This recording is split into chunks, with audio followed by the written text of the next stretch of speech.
Anda tidak pernah membayangkan bukan bahwa hari ini Anda bisa merekam setiap momen terbaik Anda ke dalam sebuah kamera. Dulu mungkin Anda membutuhkan orang lain untuk merekam momen yang sedang Anda lalui, tapi sekarang Anda sudah tidak perlu lagi. Sekarang Anda sudah bisa merekam momen bahkan diri Anda sendiri dengan sebuah teknik yang disebut dengan swafoto atau selfie, hanya menggunakan kamera yang ada pada ponsel mahal Anda. Dulu mungkin Anda juga tidak pernah membayangkan bahwa Anda bisa mengucapkan selamat hari lebaran atau mengucapkan selamat hari ulang tahun melalui teks atau video singkat yang Anda kirimkan kepada teman, saudara, handai taulan tanpa perlu bertemu secara langsung. Hingga kemudian ponsel muncul dan hari ini Anda bisa melakukan itu semua tanpa perlu hadir dalam ruang dan waktu yang sama, bahkan untuk mengobrolkan sesuatu yang sangat serius. Ini semua terjadi karena keberadaan ponsel yang sekarang Anda pegang. Ponsel tidak hanya sekedar alat komunikasi, tapi ponsel juga bisa menjadi rumah, kantor, toko, pasar, dan studio yang dilengkapi dengan berbagai fasilitas canggih yang belum pernah orang bisa bayangkan ratusan tahun sebelumnya. Saya dapat mengatakan bahwa ponsel menjadi salah satu alat tercanggih yang sudah dan akan terus mengubah hidup manusia di seluruh dunia. Ponsel menentukan bagaimana hidup dan pola hidup Anda. Ini video wajib untuk Anda yang tertarik untuk mengetahui bagaimana teknologi utamanya ponsel mengubah hidup dan kehidupan Anda. Nah, sebelum kita kaji bagaimana ponsel mempengaruhi dan mengubah hidup Anda, mari kita lihat terlebih dahulu bagaimana ponsel bermula.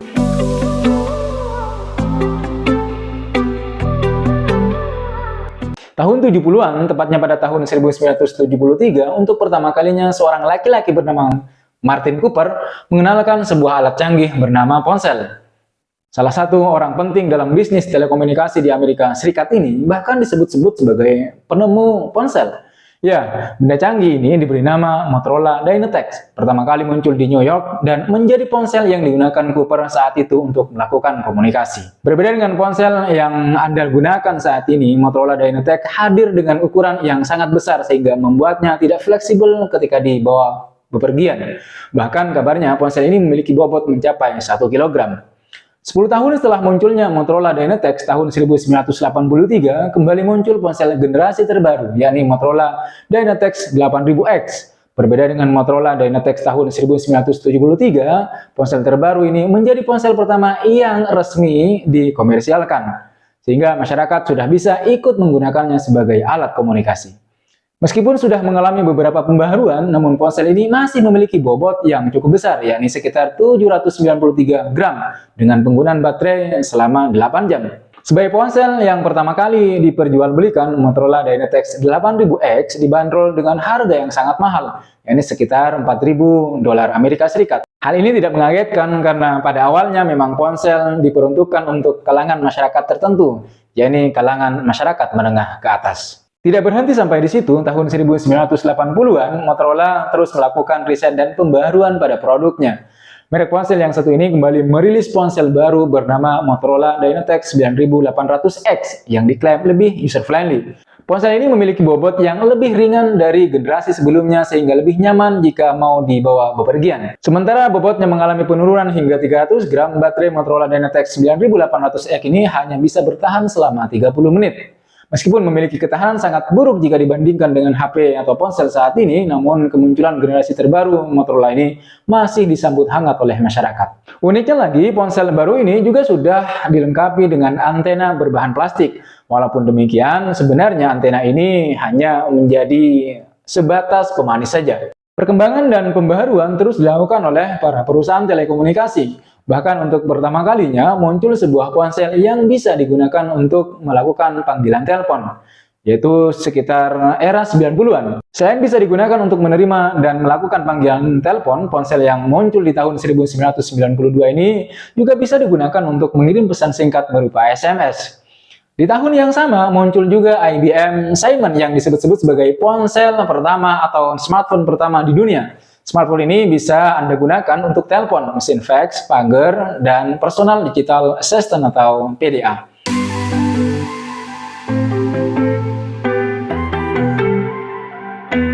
Di era 90-an, nama Nokia mulai dikenal masyarakat. Kehadirannya pun langsung menyaingi kejayaan Motorola. Tidak tanggung-tanggung, Nokia langsung merilis beberapa tipe ponsel. Nokia 3210 menjadi salah satu seri ponsel Nokia yang paling laris di pasaran, yaitu sebanyak 160 juta perangkat Nokia sudah habis terjual di pasaran dalam waktu yang tidak terlalu lama. Bahkan tidak sedikit juga masyarakat Indonesia yang ikut meramaikan perilisan Nokia 3210 ini.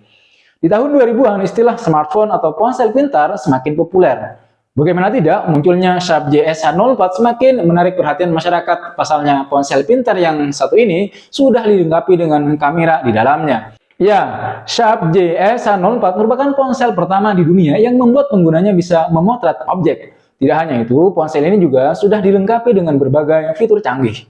Setelah Sharp JS-H04 mulai muncul juga merek ponsel lain yang tidak kalah canggih. Salah satunya adalah BlackBerry 5810. Berbeda dengan ponsel yang sebelumnya sudah rilis, ponsel yang satu ini sudah terkoneksi dengan jaringan internet secara penuh.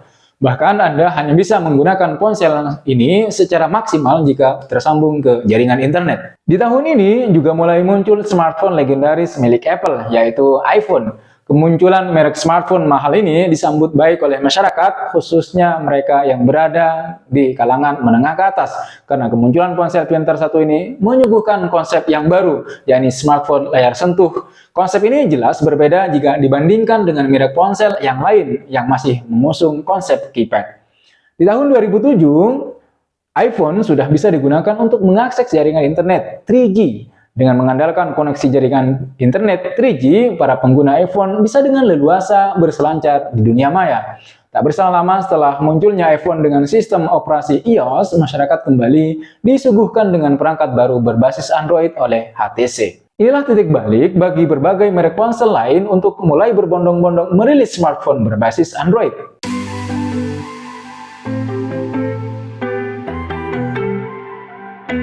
Percaya tidak percaya, awal tahun 2010-an menjadi tahun kejayaan BlackBerry. Bahkan, Anda baru akan dianggap keren jika telah menggunakan perangkat yang satu ini. Saking populernya, Indonesia dianggap sebagai pengguna BlackBerry terbanyak urutan kedua di seluruh dunia. Sayangnya, perilisan dari perangkat iOS dan Android membuat BlackBerry mulai kehilangan popularitas. BlackBerry tidak mampu bersaing dengan banyaknya smartphone yang baru rilis. Konsep smartphone dengan layar sentuh lebih menarik perhatian masyarakat dibandingkan dengan BlackBerry yang masih setia dengan model keypad QWERTY. Benar saja, masyarakat yang dahulunya menggunakan BlackBerry banyak yang beralih menggunakan perangkat iOS atau perangkat berbasis iOS atau Android. Di era ini, kecepatan jaringan internet juga semakin tinggi. Para pengguna smartphone bisa menikmati internet yang lebih kencang pada jaringan 4G. Namun, penggunaan jaringan 4G hanya bisa diakses oleh smartphone yang mendukung saja. Tidak hanya itu, akhir era tahun 2010-an juga sudah banyak bermunculan perangkat yang mendukung jaringan 5G. Bahkan hari ini, beberapa di antara Anda pasti sudah menggunakan smartphone yang bisa digunakan untuk mengakses jaringan 5G. Selain mengalami peningkatan pada kualitas layar sentuh dan juga jaringan, smartphone terbaru akhir-akhir ini juga telah menawarkan banyak kelebihan di berbagai aspek. Mulai dari kapasitas baterai yang awet dengan teknologi fast charging, kapasitas RAM dan ROM yang besar, hingga prosesor yang sangat kencang.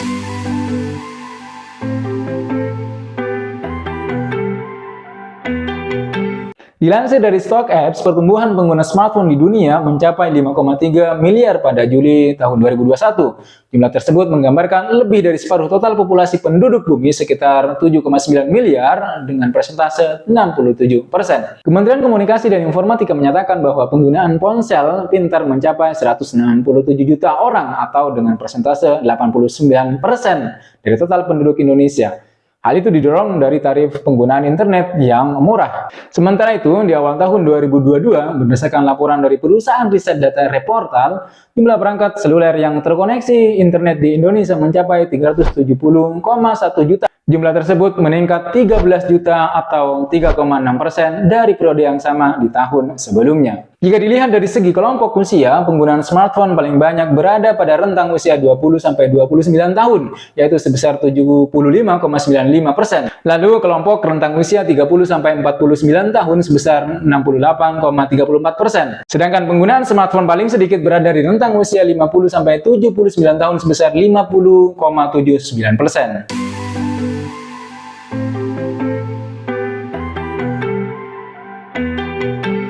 Perkembangan teknologi ponsel pintar atau smartphone telah mengubah cara manusia berperilaku. Hal ini dijelaskan dalam teori determinisme teknologi bahwa penemuan baru dalam teknologi komunikasi menyebabkan terjadinya 3 hal.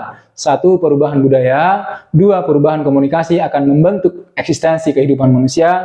Dan 3. Manusia membentuk alat-alat yang diperlukan dan kini alat-alat itulah yang membentuk manusia. Bagaimana ponsel pintar membentuk perilaku manusia bisa dilihat dari yang pertama, cara berkomunikasi. Kalau masyarakat zaman dulu berkomunikasi menggunakan surat misalnya, maka masyarakat hari ini lebih menggunakan alat-alat teknologi semacam laptop atau ponsel. Perubahan cara berkomunikasi seperti ini dapat memberikan dampak positif dan negatif pada masyarakat. Positifnya, kita bisa melakukan komunikasi dengan murah, tanpa batas, dan cepat. Sedangkan negatifnya, kita jadi tidak menganggap penting komunikasi langsung dan mengabaikan orang-orang yang ada di sekitar. Kita lebih peduli pada orang-orang yang berada nun jauh di sana daripada orang-orang yang duduk di hadapan kita barangkali. Saat nongkrong di kedai misalnya, kita lebih sering untuk melakukan live Instagram, ngobrol dengan orang-orang yang berada di kota yang jauh daripada berinteraksi dengan orang-orang yang ada di sekeliling. Selain cara berkomunikasi, kemajuan teknologi juga menyebabkan cara berpakaian Anda juga mengalami perubahan. Saat ini cara berpakaian Anda sudah dipengaruhi oleh kebudayaan lain. Jika teman-teman amati, cara berpakaian yang digunakan masyarakat hari ini kesannya kok lebih modern dan bisa dijangkau oleh seluruh lapisan masyarakat. Cara berpakaian yang berubah ini disebabkan karena masyarakat memperoleh informasi yang cepat dan beragam dari berbagai belahan dunia melalui ponsel pintar yang kita pegang, yang di dalamnya dipenuhi dengan berbagai aplikasi yang bisa langsung mengakses cara berpakaian budaya dari masyarakat lain di dunia ini. Selain gaya berpakaian, tanpa disadari lama-kelamaan gaya hidup masyarakat juga mulai berubah ke arah positif maupun negatif. Misalnya, masyarakat modern hari ini mementingkan kesehatan, jadi mereka berusaha untuk menjaga pola makan dan berolahraga secara rutin. Sisi negatifnya, masyarakat terpengaruh penggunaan obat-obatan terlarang, terseret investasi bodong misalnya, menjadi masyarakat konsumer tingkat tinggi, sehingga kemudian menghalalkan segala cara untuk mendapatkan gaya berpakaian itu. Di sisi lain, perubahan teknologi termasuk smartphone canggih di tangan Anda juga bisa berpengaruh terhadap gaya bahasa yang Anda pakai dalam kehidupan sehari-hari. Sebagai contoh, mungkin Anda lebih suka menggunakan bahasa asing daripada bahasa daerah atau bahasa nasional.